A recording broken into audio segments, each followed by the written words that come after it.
All right, it looks like we are live. Welcome to the Fantasy Bibles Sunday Mass. Dane is joining us right now. It looks like we are live. Welcome to the Fantasy Bibles Hey. Sunday. What's up? Welcome, Dane. We are live right now. Just couldn't stop the meeting from going live when I launched it, which I did not realize was going to happen. So welcome to the Sunday Mass. Sounds like perfect timing then. I'm excited. We got a lot of surprise injuries that didn't really happen last Sunday, kind of popped up in the middle of the week. So we're here to hopefully tune you guys into that, what you should be looking at. And just we're excited for week 2 of football, man. I know you are. Yeah, this is like, week one, we get those overreactions. Week two, we start to either become more reasonable or more solidified in those opinions. So I'm excited to get all the data we're going to get today, and I'm excited to watch some football. But like you said, lots of injuries popping off. I think we need to, okay, so J.K. Dobbins not playing, not exactly surprising. Can I give you a Galaxy Brain take here? This is actually great for J.K. Dobbins. It's great for him. Why? Because he's not going to rush back and get. Yeah, Yeah. we saw what happened to Chris Godwin. There's a commonality of like the overcompensation where if you hurt yourself, not that you necessarily re-injure the same injury, but you overcompensate with your other leg and hurt your hamstring is a common one, which is kind of what happened to Chris Godwin. I think like J.K. Dobbins was a full participant in practice all week, but they're still holding him out. They're like, let's just wait till this guy is fully 100% and we're fully confident that this guy's going to go. So I think that maybe long term this is good for J.K. Dobbins, and maybe a lot of people that weren't even going to start him even if he was playing this week because they were going to take a wait and see approach. Yeah, certainly if he was going to play today, he's not going to get the workload he normally would have. I would expect maybe 10. They'd probably cap him at like 12, 13 touches.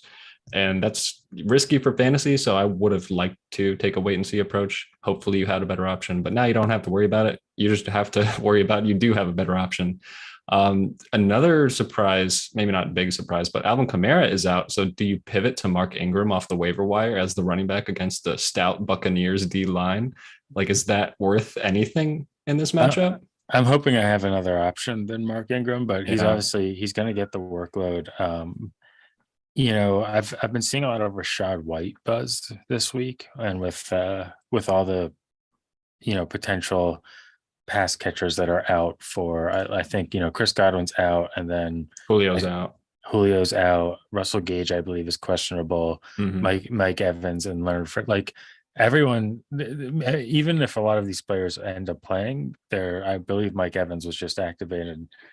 There might be a chance that they rely on Rashad White in the passing game, which he's been talked up a little bit. And so maybe I go for the upside there if he's on the waiver wire versus like Mark Ingram. But yeah, I think if you don't have a choice, I don't think it's a terrible start.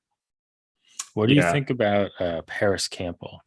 I mean, hopefully people aren't in a position where they need to start Paris Campbell, but with Alec Pierce out and Michael Pittman out for that Colts passing game, Paris Campbell's probably the next up on the depth chart. He's had trouble staying healthy, but he's not been terrible when he is on the field. So thoughts there? Yeah, Paris Campbell's a guy I believe in his talent on some level, but we have never really seen it pan out in the NFL because he's always struggling with injury. Here today, he is presumably the wide receiver one on that offense. The over under for his yardage today is 43 and a half, which I believe leads the Colts in all receiving lines on the day. So it's really him and what Ashton Doolin, the guy I've never heard about until last week when he came in, did, I don't know, had They like, love Ashton Doolin there. It would not be sure. surprising to me if Ashton Doolin leads in like targets and receptions, but or yardage rather. But um, real quick, this is, as you probably know, I think we can call it the Kenny Galladay referendum game. I mean, you and I kind of reached a referendum on Kenny Galladay a long time ago, but the fact that they're out, I think Wandale Robinson's out. I don't think Kadarius Toney is playing. They did say he will play it Oh, about he 20 will play? minutes ago. Oh, okay, Yeah. I missed that. So maybe it's not the Kenny Galladay referendum, but there are more targets to go around for Kenny Galladay, and if he can't perform this week, I would say that he's a certified drop candidate if any of them is still holding him. Yeah, absolutely. And it's weird because Kadarius Toney last week they only had him play 7 snaps, I believe. They just kind of bring him in for a wild card package Right, to, like gadget plays essentially. yeah, a lot of sweeps, reverses. Maybe we'll see a slant or a screen, but that's probably the extent of his workload in this revamped Giants offense by Brian Dable. I don't expect Kadarius Toney to get on the field for more than 10 snaps, and so yeah, it really is up to Kenny Galladay to be that alpha guy that he was paid to be, 19 million a year, or whatever it was. Like Giants are spending one of the most amounts of money in the NFL at the receiver position, and you really can't tell most weeks. So yeah, Kadarius Toney, probably not going to do much. Kenny Galladay, I bet on the under for his line of only 32 and a half yards, I believe it was. So they don't even really expect him to do a lot. And I think it's do or die, like you said. We need to make some like free Kadarius Toney t-shirts. That would actually probably catch on. We could probably sell those. I mean, it's just ridiculous at this point. I mean, it's too much talent. I get that he's always, injured, but so Dane, it's the first time we've spoken in person since the blockbuster trade that I made in one of our dynasty leagues last night. Any thoughts? Any reactions? I think it's fair. You traded the next 3 years of first round picks for Javonte Williams. You got a couple middle picks back. I don't dislike it. I mean, he's going to be the guy, the unquestioned guy there next year. Right now, he's still splitting with Melvin Gordon, but his talent shines through. He gets all the pass, well, not all, but gets the majority of the passing work. At least that's their design. So I love it. I mean, his talent is undeniable. Love watching him play. Did you know he got fined for unnecessary roughness when he like trucked a guy last week? Really, just for just the Yes. sheer toughness of his play, essentially. Yeah. Yes. I love that. So Yeah, that makes me feel even better about it. it is. He and Melvin Gordon are both so fun to watch because Melvin Gordon wiggles around guys and Javante Williams runs through them. Yeah, I feel like my team was just lacking young star power at running back, and I didn't want to wait on the draft to find that. So I feel good about having Javante Williams locked up, but it's led me to sort of an embarrassment of riches situation here. So Cordarrelle Patterson, Damian Williams is out against the Rams. Now the Rams did not particularly look great again, last week, but Against the Bills. Yeah. traditionally a stout defensive front there. But Cordarrelle Patterson should be receiving 80 to 90% of the rushing snaps for that team. These are the running back choices here. Javonte Williams, James Conner, AJ Dillon, Cordarrelle Patterson. Is there a Dillon Patterson? Do I swap out Patterson, or do I ride with Dillon against the Bears, which in potential bad weather, which could be like just a RB heavy script? I mean, that's a good point. I think it's very close. One has a better matchup than the other. Obviously, Dillon against the Bears should be a dominant force. The Packers are looking to rebound in a big way against their 0-1 record last week, losing to the Vikings pretty handily. They're going to want to make a statement. Aaron Rodgers owns the Packers. We know that whole storyline. Cordarrelle Patterson against the Rams defense. I mean, it scares me, but also when Mariota's dropping back and Aaron Donald's in his face, who's going to be there as a safety blanket? Probably Cordarrelle Patterson. His rushing line is 48 and a half. His receiving line is 21 and a half. So they're, putting him up there for 70 yards on the day. If he gets into the end zone, that's when it really pays off. If not, then you're looking at a sub 10-point game. That's very likely against a good Rams team. Rams also looking to rebound in a big way, losing to the Bills last week. So I think it's, who do you trust more? Do you trust the talent of AJ Dillon to really rein it in on the ground and pound it through the Bears' throat? He'll probably get 4 receptions. Cordarrelle Patterson probably also gets 4 receptions. So do you trust the ground game of Dillon over Patterson, even though Dillon splits work with Aaron Jones? That's where it really comes down. Yeah, well, a big factor for me as well is, I'm fairly confident that Aaron Rodgers is going to come out with a vengeance, and this game might be tied up by halftime, not tied up, like wrapped up, in terms of the score, and it's also the primetime game tonight, so having a player to watch in the primetime game is always fun to do. So I might just kind of ride with AJ Dillon there, but it's tough, and I gotta start Baker Mayfield, I believe, probably over Cordarrelle Patterson in the super flex slot. Yeah. Um, We do have some activity in the chat. Welcome, Porp, aka Blake. Thanks for joining us. Will Taysom Hill be a viable tight end this season? I hope you only mean for fantasy. That can only be the question. You're here for fantasy advice.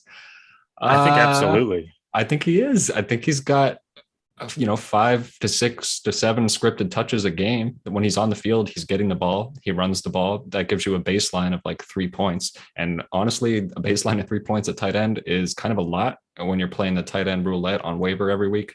He's kind of safe. They use him at the goal line, so the touchdown upside is probably there as much as any other tight end that you're going to get off the waiver, I'd say.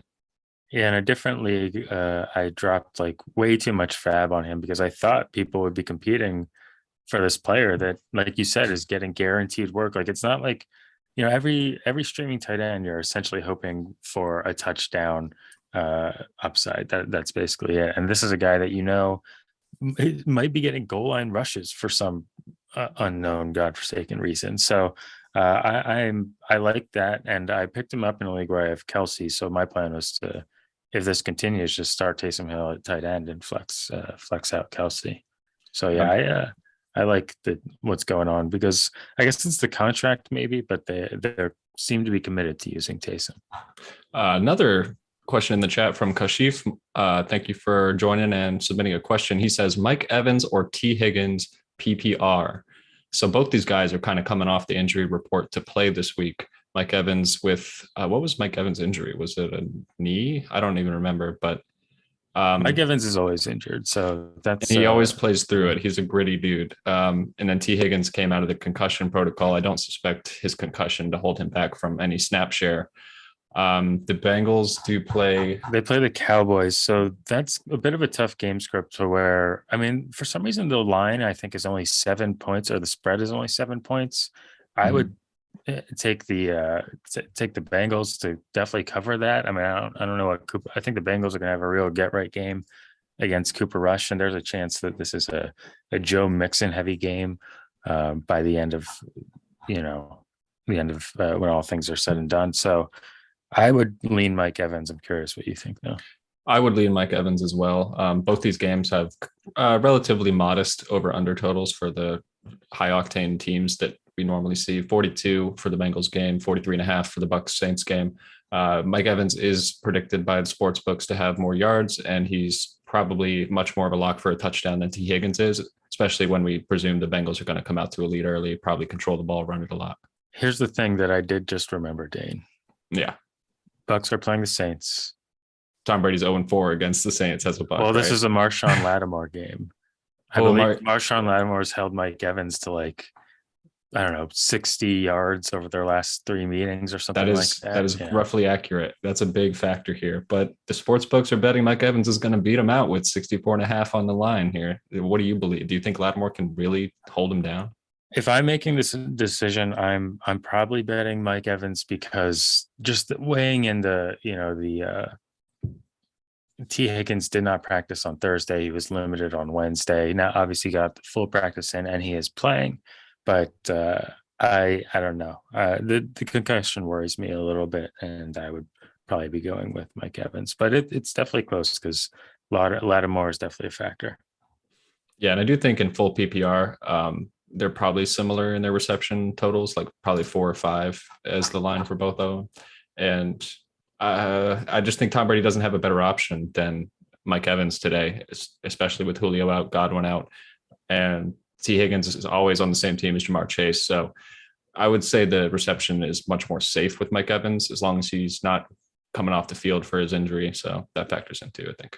And speaking of not having a better option, Porp asks Schultz or Taysom Hill moving forward. I think Schultz is probably the lead option in that Dallas passing game right now, especially for a backup quarterback. So I would still be riding with Schultz over Taysom, I think. Yeah, I would too. You're really looking for receptions as the benefit here for Schultz. He had 7 targets for 5 receptions last week, and I think that could even go up. It's at least probably going to stay in that realm of 6 to 10 targets. 10 would be on the high end. I don't think he'll get 10, but yeah, Cooper Rush, quarterback for the Dallas Cowboys. If you never heard of him, he had a spot start last year when Dak went down again. So he put up 300 yards against a bad defense in that game. It's possible that he really comes through and has a big performance today. I don't bet on it, but if he's throwing the ball 30 something times to try to catch up to the Bengals, then I would look for Schultz as that middle of the field safety blanket where the Bengals are going to be, keeping the ball in front of them on defense, and Schultz is going to be that dude in the middle of the field. Yeah, and here's another flex question for me. Melvin Gordon, they're playing the Houston Texans, or do I ride this Curtis Samuel, Deebo Samuel light train into glory against the Detroit Lions? Is this half or full PPR? This is half PPR. Then I'm probably leaning Melvin Gordon just because I think he's got the safer floor. I mean, I don't know. Maybe he doesn't, because Curtis Samuel's getting groundwork, goal line, red zone looks. I am starting Curtis Samuel over Elijah Moore in one of my leagues, full PPR though. I don't know if that's the right choice, but I do feel that it can't really burn me either way. So yeah, I mean, you don't want to be relying on Joe Flacco for your fantasy points. That's what broke the tie in my mind. Yeah, I like, for example, I'm sitting Breece Hall over Jeff Wilson this week. Yeah, I would do the same. I would definitely do the same. Jeff Wilson is a kind of a must start. I think they'll run the ball a lot, controlled time of possession. Jeff Wilson should be 15 touches guaranteed. Well, hopefully. Oh, another joiner in the chat. Sam, thank you for your question. He says, pick one: Michael Thomas, CeeDee Lamb, or Hollywood Brown. All right, Michael Thomas. I think it's Michael Thomas too. CeeDee did not look great last week with Dak and the starting offense. And now he has Cooper Rush. That concerns me. But they will be throwing the ball a lot. He really only needs one big play. He's capable of it, but I worry about his consistency week to week, especially now that we have a backup quarterback. Hollywood Brown didn't really shine as much as we thought he would in the Arizona passing game when they're really coming from behind against the Chiefs. How do you feel about Hollywood Brown? He's a big question mark in my mind right now. That would be my second choice. I mean, I don't know. I think the Cowboys are very aware of the perception of what CeeDee Lamb did last week, and he's supposed to be their number one receiver. So there is a chance there's like a hyper focus on them. But again, I don't want to be relying on Cooper Rush, for fantasy points. So to me, it's between Thomas and Brown, and just what we've seen from Thomas historically, and the fact that he does truly just seem back. Competitive matchup with Carlton Davis probably shadowing him is a factor, but I would say Thomas, then Brown, then Lamb. Yeah, Thomas does have 64 yards presumed by the sports book. It's a good matchup 57. For Brown. It is a good matchup for Brown. Those Raiders corners aren't exactly lighting the world on fire. Yeah, the Raiders lost to the Chargers last week. The Raiders look to really get ahead, I think, in this game. The Cardinals secondary is almost non-existent. Devontae Adams is going to pop off for like 150 yards today, I would think. So yeah, Cardinals got to throw the ball a lot. Hopefully Hollywood Brown can be that guy against a vulnerable Raiders defense. I would say I would agree with that. Michael Thomas first, Hollywood Brown second. And it's crazy, CeeDee Lamb third, even though he was so much more higher drafted in every fantasy league out of these three guys. He's a first, second round turn kind of guy. And Thomas and Brown were like fourth plus. And I'm not like out on CeeDee Lamb. It's more if Dak Prescott was playing, I think CeeDee Lamb would probably still be number one, because we would just consider last week an anomaly and it'd be like, no, this guy's going to produce moving forward. But yeah, with Cooper Rush in a fairly competitive matchup, I don't really like that. Alex B in the chat, thoughts on Allen Robinson? And he also mentions Christian Kirk and Ayuk. Christian Kirk probably has a really high floor week to week. He showed a solid connection with Lawrence. They're going to use him a lot. So Kirk is definitely the floor play here, but I don't know, man. You said you were worried about Allen Robinson, so you should probably take the floor here. I am worried to an extent, but not in a drastic way. I think that the Bills had so much penetration with a four-man rush that Stafford was only getting to his first read, which is always Cooper Kupp. I don't think that's going to be the case against the Falcons this week.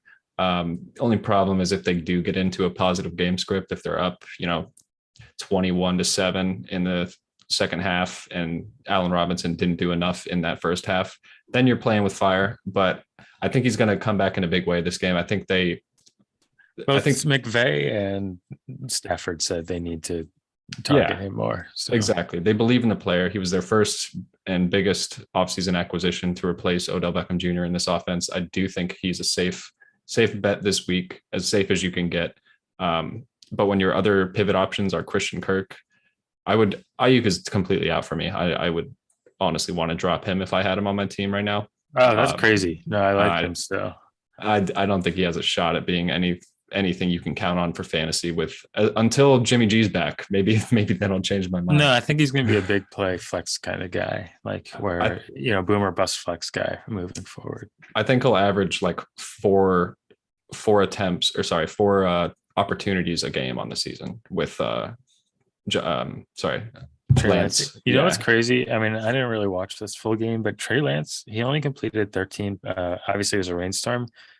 He threw 28 passes in that game, which is way more than I thought. 13 out of 28 is a crazy stat line. And I think they only have Lance pegged for 15 and a half receptions, or sorry, completions. So when you're divvying that up betwing all of their receiving options, Kittle is out, but Kittle yeah. is out. That's the But only that doesn't reason. mean I would start him this week. No, you can definite bench this week for me. Christian Kirk, like you said, safe floor, but I do think the upside is highest for Allen Robinson in this matchup. So that's where I'd lean as well. Yeah, I'm starting Allen Robinson in a league where I have options. Here's one. So I have Gabe Davis, and I'm sure a lot of people also have Gabe Davis. Gabe Davis, late questionable addition, and he's playing in Monday night. Do I just bench Gabe Davis? Because I have I'm starting Allen Robinson, I'm starting Brandon Cooks, AJ Brown in this league. Do I just not count on Gabe Davis, or how would you play Gabe Davis? It's always tricky with these Monday night situations. Yeah, that's the only reason it's concerning, really. But I think he's going to play. He showed that he is a big part of that offense, potentially just as important for that passing scheme as Diggs himself is. He's a great. I'd view him almost as a 1B. I don't think it's a question that Diggs is the 1A, but I think they rely on him to break those big plays and be a part of that middle of the field, intermediate target range guy. And he's talented. I mean, we saw what he did last year in the playoffs. I don't think you can sit a guy like that, because if he's on the field, he's one of the few guys who you can play at like a wide receiver 3 or flex spot that has like 20 plus point potential. Well, Corp says I wouldn't, and I kind of agree for two reasons. Because if he's not on the field, then I'm playing, Kyle Phillips, who was also questionable. And two, it's a late injury, and late injuries sketch me out more than anything. When someone starts, I mean, that's exactly what happened to Michael Pittman. I don't love. It's most likely that he just tweaked his ankle in practice, and he'll be totally fine. But one, I'm playing with fire, and also I'm playing this team Sector 7 Avalanche, which just doesn't have a great lineup. So I feel like I can make some safer decisions there. That's funny. Yeah, that guy sucks. Yeah, I think you don't have to think too hard about this. So play it safe probably than that in that regard. Yeah. Thank you. All right. Any other lineup questions? What else you got going on this week? I do have a weird lineup question. It's just like very muddy in my mind right now. So I have, in a full PPR league, I have Christian McCaffrey as my running back 1, and potentially my running back 2 is Miles Sanders, David Montgomery, or Devin Singletary. Or I could also, no, sorry, that's the extent of it. So Miles Sanders, David Montgomery, Devin Singletary. Who do you like? Eagles fly.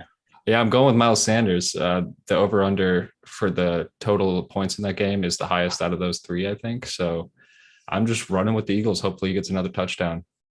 Yeah, get a little bit of passing work in there.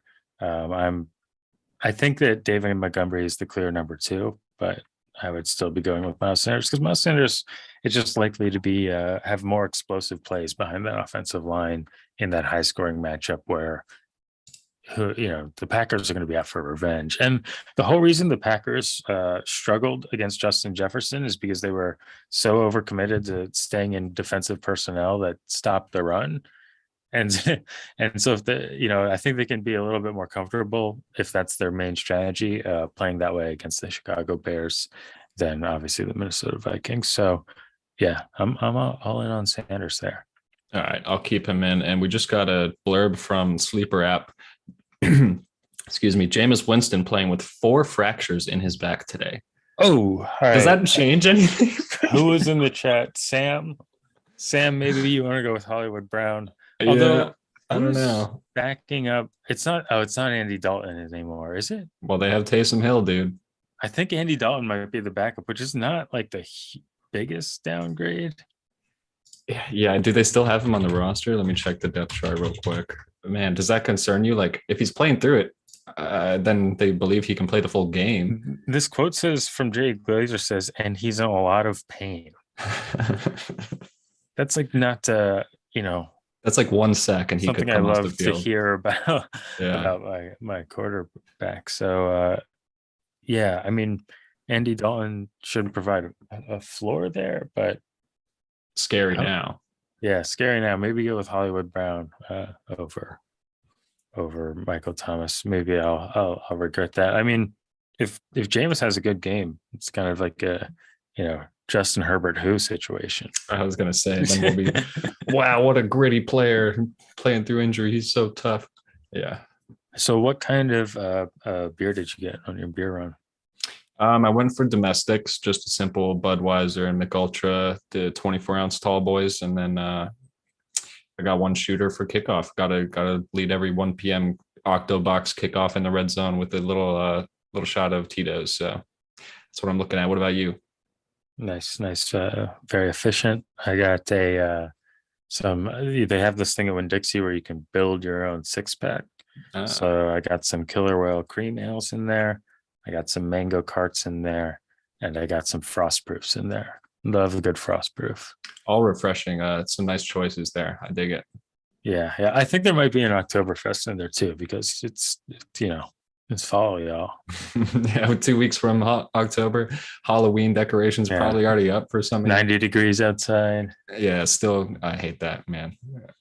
Okay, here's one more for you. Rashad Penny, Melvin Gordon, Jahan Dotson, Brandon Ayuk, Kenneth Gainwell. I'm just throwing them all out there. It would be Melvin Gordon for me. I want to wait 1 more week on Jahan Dotson, but if it's full PPR, I might go him. But I honestly, I don't think I would. I don't think Jahan Dotson is going to get more than 6 targets, and Melvin Gordon might get 3 himself, plus the rushing work, goal line attempts. I mean, Denver looking to rebound from an embarrassing loss last week. I think they're going to use their good players. Melvin Gordon is one of them, very important to that rushing attack. I think his floor is so much safer than every other person you mentioned. Even Rashad Penny. Rashad Penny is projected for the most points in, according to ESPN. So the only problem I have with Rashad Penny is that Kenneth Walker, the rookie running back they drafted, is playing in this game. So Rashad Penny, who does not really catch anything out of the backfield, maybe 1 or 2 targets a game at most, is now going to lose, I would guess, maybe 5 to 8 touches. Probably not a whole workload for Kenneth Walker in his first game off a groin injury. I think hernia, actually. So I just think Penny's floor is not as safe as it was last week, and it's a tough matchup. So he really needs a touchdown to pay off, and I would bet on the touchdown for Melvin Gordon much more than I would for Rashad Penny. All right. I'll swap in Melvin Gordon, but if Rashad Penny goes off, don't put this on me. This will be the very last thing I remember. You asked for my opinion. I'm not strong arming you to do anything. All right. Well, we are reaching our 12:30 cutoff here. Thank you for the questions in the chat. Thank you for everyone who joined, and we'll see you. Well, obviously for an episode on our feed on Spotify, Fantasy Bible, but also next Sunday. Yep. Good luck in your matchups. Have a good time watching football.